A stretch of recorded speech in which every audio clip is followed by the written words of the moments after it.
With Roman Reigns' highly anticipated return at SummerSlam, as well as the implosion of the Judgment Day and the ongoing drama with All Elite Wrestling, we have a lot to talk about on this episode of the J Area Podcast.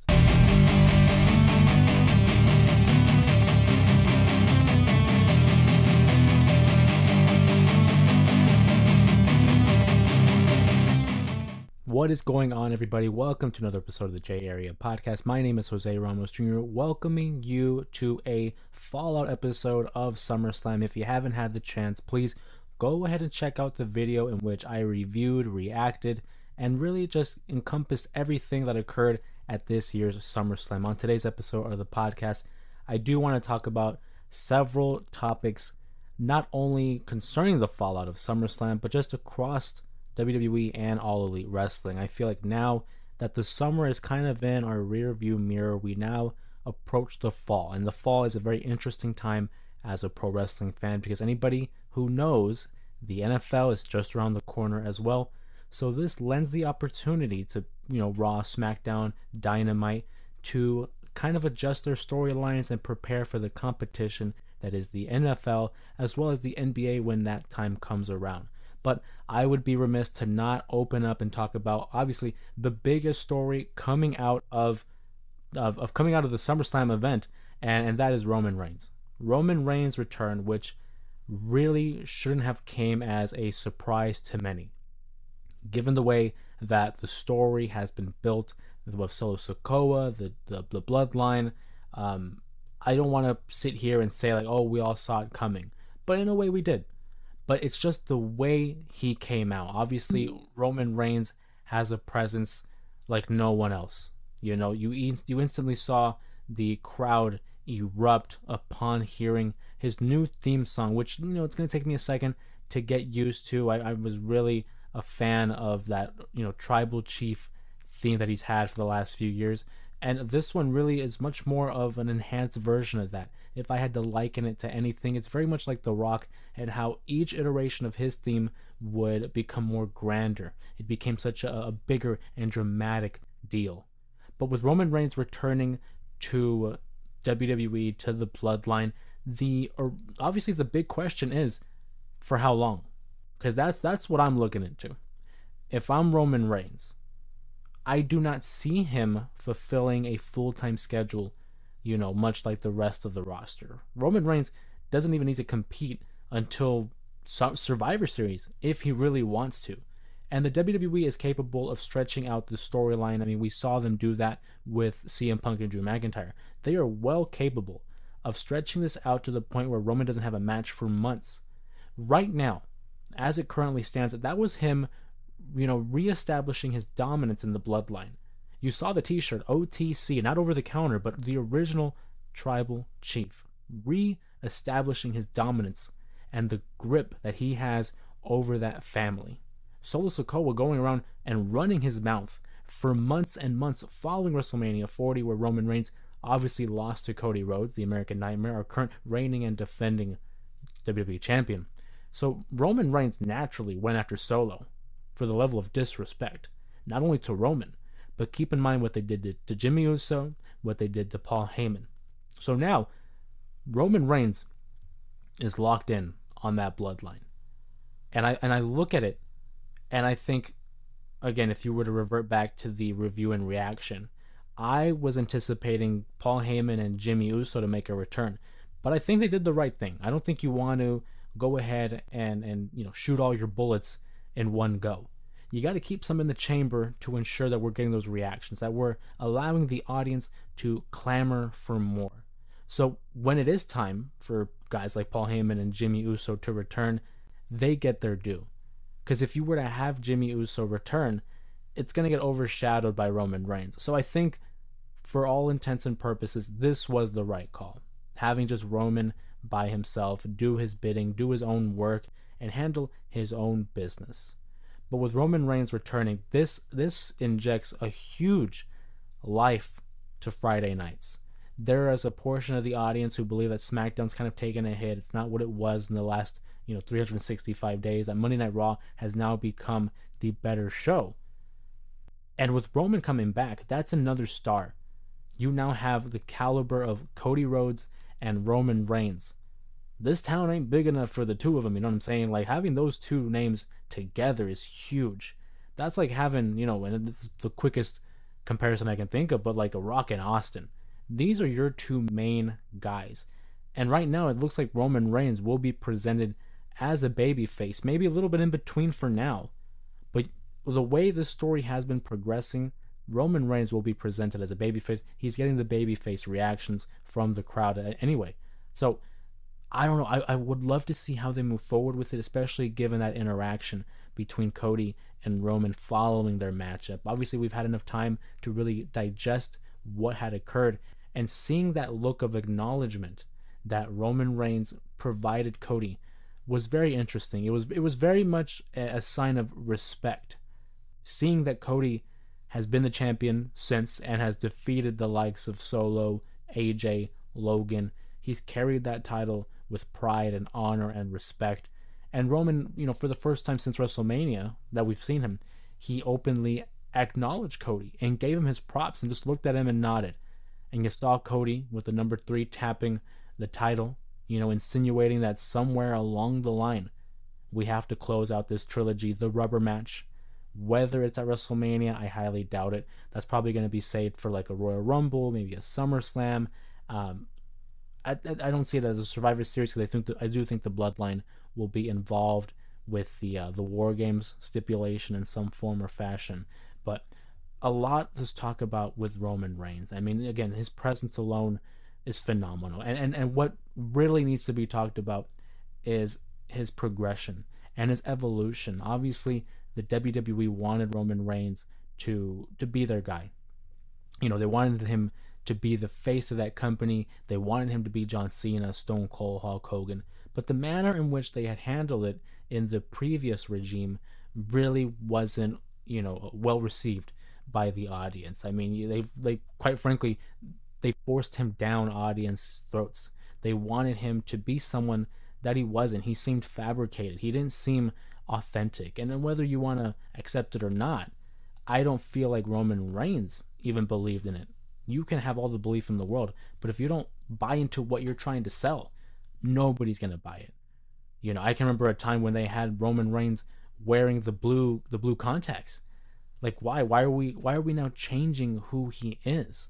So when he came back as a heel, and let me tell you something, 9 times out of 10, you turn someone heel, that is when they organically get over with the audience. 9 times out of 10, you get these guys to be booed, then the audience becomes invested in them, and then you see them take some time off, and you start cheering them. What they did with Roman Reigns should be celebrated. To have him have that reign of nearly 4 years as the Universal WWE Champion, the Tribal Chief, and having him gone for maybe 4 or 5 months, and the audience just kept chanting, "We want Roman." And the reaction that he received at SummerSlam in Cleveland, Ohio, that is what the WWE has been trying to do for 10 years now. And it's crazy to think about that. 10 years ago, the Shield had broken up, and we saw, Dean Ambrose, now known as John Moxley, Seth Rollins, and Roman Reigns go their separate ways. And it's like now we have an opportunity to have a babyface run with Roman Reigns, and a successful one so far. Who would have thought about that, huh? It's great stuff. I can't wait to see how Friday Night SmackDown moves forward. I don't anticipate Roman again appearing on every episode. It's very much going to be like, in prior years where it's like the graphic of Roman Reigns returns and he's gone for how many weeks. Like, I do anticipate that.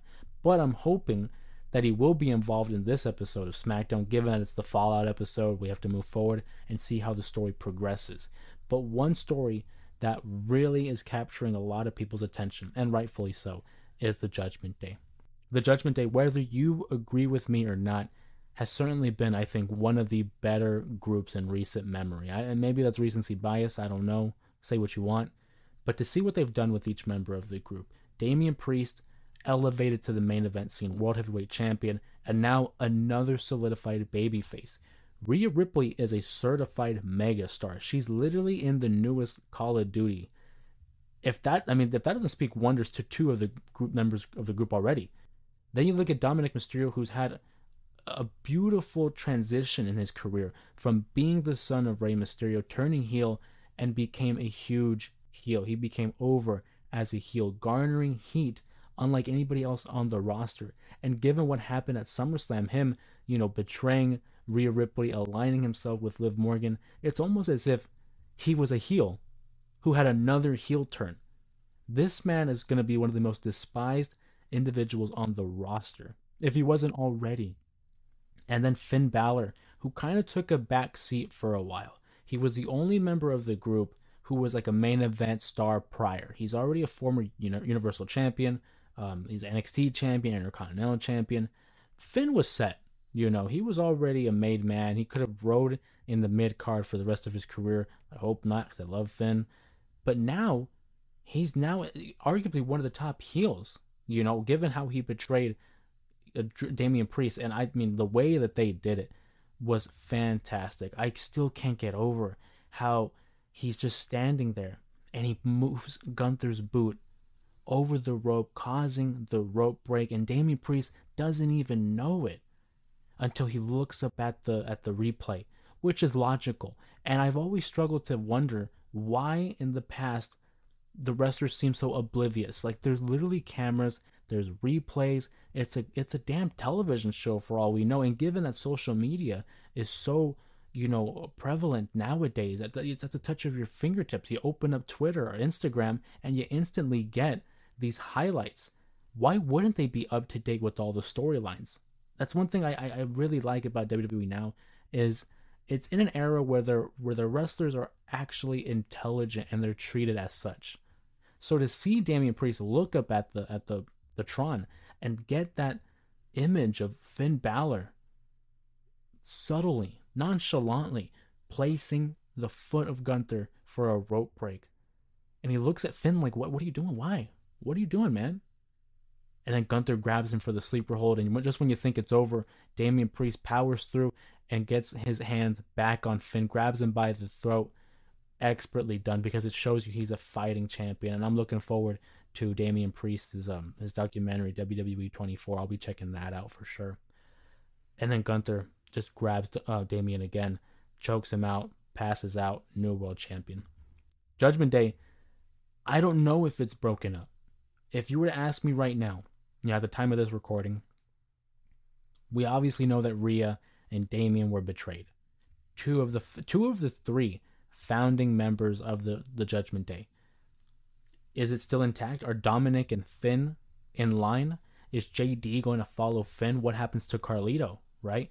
If you look back months ago, there were images of Dominic coming out of a dressing room with Liv Morgan. We saw Finn Balor and Liv Morgan sharing a ride to Monday Night Raw. JD was seen speaking with Liv Morgan at one point, in the last few months. Is that going to be our Judgment Day? Finn, JD, Dominic, and Liv?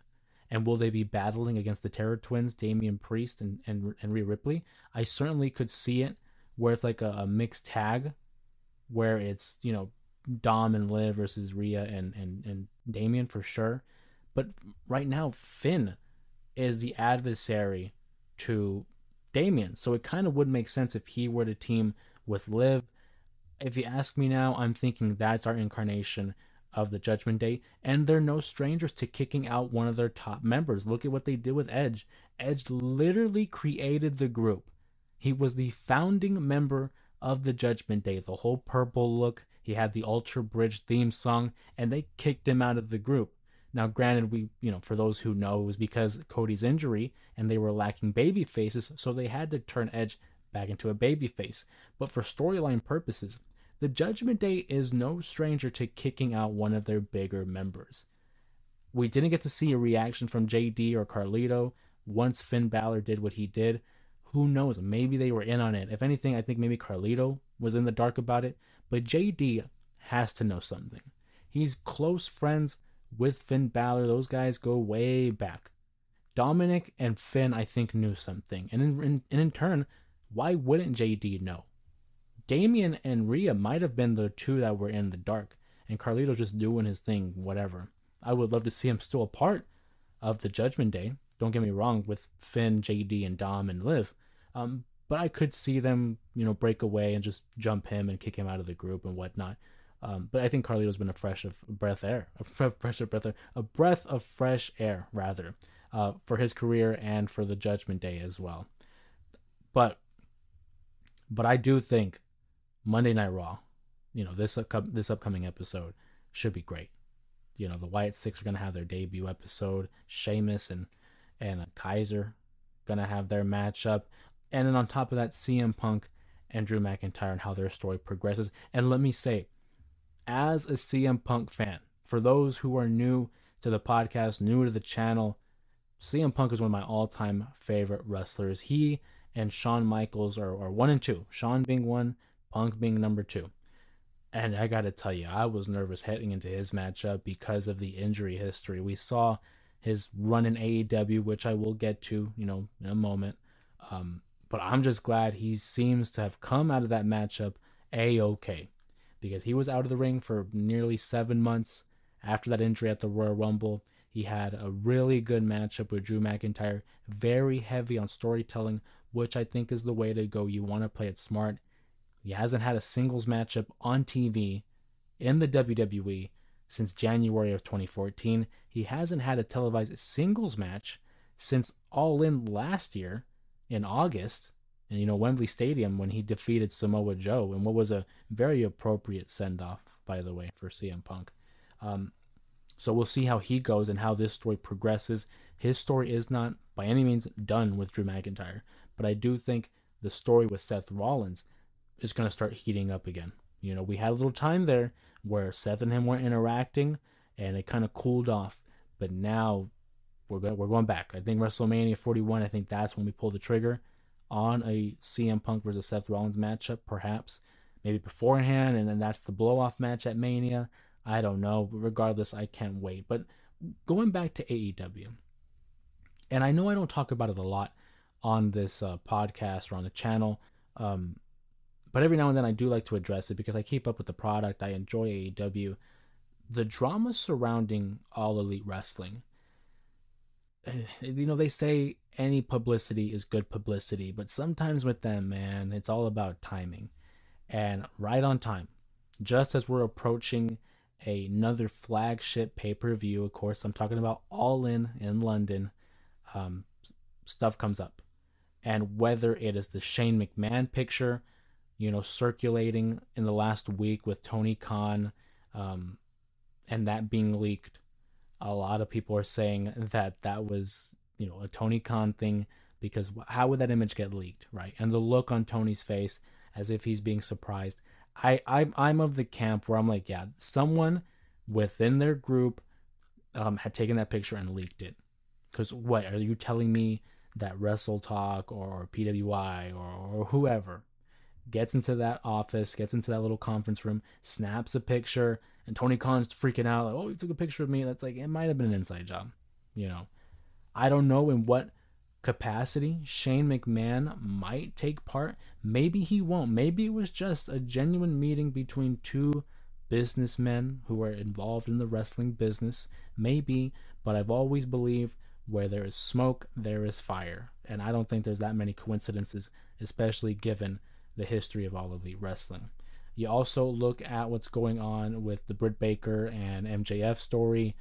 Again, we as wrestling fans cannot assume too much because we're not there. We go off of the reports, we go off on what's on said on the internet, so we can't take it as concrete. But apparently, if you haven't heard, there was some things being said by Britt Baker about MJF moments before his matchup against Will Ospreay, the 59 minutes and 58-second matchup on Dynamite. And apparently word got back to MJF. He barges in the women's locker room, yelling about something, punches a wall, punches a hole in the wall, and Britt Baker got suspended. Again, very messy. Again, I can't speak to it. I wasn't there. This is just what I'm hearing, and maybe it's false information. Who knows, right? We won't know 100% of the story until one of the parties comes out and talks about it. But anyway, it's always, it never fails. Around All In or around any kind of big event, there's always something coming up with All Elite Wrestling. And no matter how much I want to give them credit, they have great matches, they have great wrestlers, they have a great production and great potential to run, for a lengthy time. I think I saw somewhere that Dynamite is approaching, the episode in which it will pass Monday Night Nitro for most episodes. Rampage, I believe, is one episode away from passing, WCW Thunder. So they do have the longevity on their side. They have a network that's willing to show their product. They have wrestlers who are able to maintain the interest and the support of the fans. But it's little stuff like this where it kind of gets tiresome, where it's like, come on, let's get it together. And if I'm sure WWE isn't perfect, we know that for sure. But in this new regime of WWE, if there's issues, we don't hear too much about it. They keep that under wraps, they keep that in house. AEW, for all intents, is entitled to their little squabbles or little feuds within one another because they're still a relatively young company. And that's okay. But what they need to do is find a way to, shelter that in and not let it get out to the dirt sheets. I love pro wrestling. I don't want to see anybody fail. I don't want to see anybody go out of business because I think when there's so much, opportunities, not only for fans to enjoy wrestling, but for the wrestlers themselves to find work and continue a career and really elevating their potential and their name value and basically their brand, essentially. I think all wrestling is great. With the quick turnaround to All In, obviously the main event will be Bryan Danielson challenging Swerve Strickland for the AEW World Championship in what is a title versus career matchup. If Bryan Danielson loses, he's done. He's calling it a career, which I definitely could see that being the case, but I don't know. Again, Bryan Danielson's another guy I'm a huge fan of. His style, whether it was in Ring of Honor, whether it was in WWE or AEW, has always translated well. I hope he has a fantastic match against Swerve Strickland, which I have no reason to doubt, given the match that he had with Will Ospreay. Swerve Strickland can certainly have a fantastic match against the American Dragon. If you ask me for my prediction, I can't give you one right now. Obviously, I'll release a prediction video later in the month, and with the episodes of Dynamite, we'll keep up with that and seeing how they decide to book them. But yeah, no, I mean, really interesting with AEW and what they're going with. But if I can go back to WWE, I know we mentioned CM Punk and how he didn't get injured, thankfully, because oh my god, like there was a moment where I have to hold my breath every time I'm watching a CM Punk match because of his dive in the audience in AEW that broke his foot, or the whole brawl out situation where he got suspended, or his tricep, or oh my god, I just hope that he's having a good time and he's safe and he's healthy. But speaking of injuries, obviously if you watched my reaction to SummerSlam, I talked a little bit about Jacob Fatu. No official word yet, but apparently there are images circulating and videos where he's in a walking boot. And man, if he's seriously injured, that's devastating to the bloodline. Because, I mean, I think we all can agree he's the best member right now. If we're talking about Tama Tonga and Tonga Loa, notice I'm not going to be editing a lot of this. I want this to be genuine. I want this to seem like a conversation. But out of the Gorillas of Destiny, which is way easier than saying sometimes, Solo Sikoa, Jacob Fatu is the man. And he, not only is his physical presence, his athleticism, he has it all, man. Like you look at that springboard moonsault, the pop-up Samoan drop, just the essence, his presence in the ring alone screams superstar. At one point, he is going to fight Solo Sikoa for number 2 in the tribal chief rankings, because we know Roman Reigns will always be number 1. Jacob Fatu, if he's hurt, I hope it's not for a long time. They did just win the tag titles, and I was talking off air of the podcast, and I do think what they could do is the Freebird rule. This is the bloodline. You can easily have it be like the Freebird rule. Have Tama Tonga and Tonga Loa, got him, have them defend the tag titles with a collection of 3 eyes, because Tonga Loa is missing 1 eye still. Which, by the way, Tonga Loa, good God, you guys see how he tried to drive Cody into the turnbuckles, and still kind of missed it. People have been clowning Tangaloa for being botching all these spots. I want to give him that one at SummerSlam. I want to be able to give him that one because he did have an eye patch, and then maybe that threw off his vision and his perception on where exactly Cody was going to hit.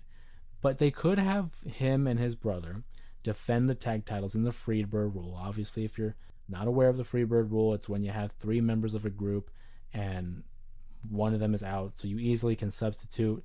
The New Day obviously had done that in recent years, which, I mean, you can argue that could be the New Day rule for modern fans.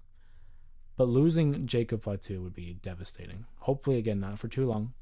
It didn't seem to be a serious injury, upon splashing on top of Cody Rhodes and the announce table.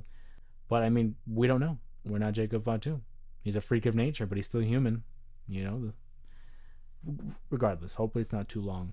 And wishing him a speedy recovery.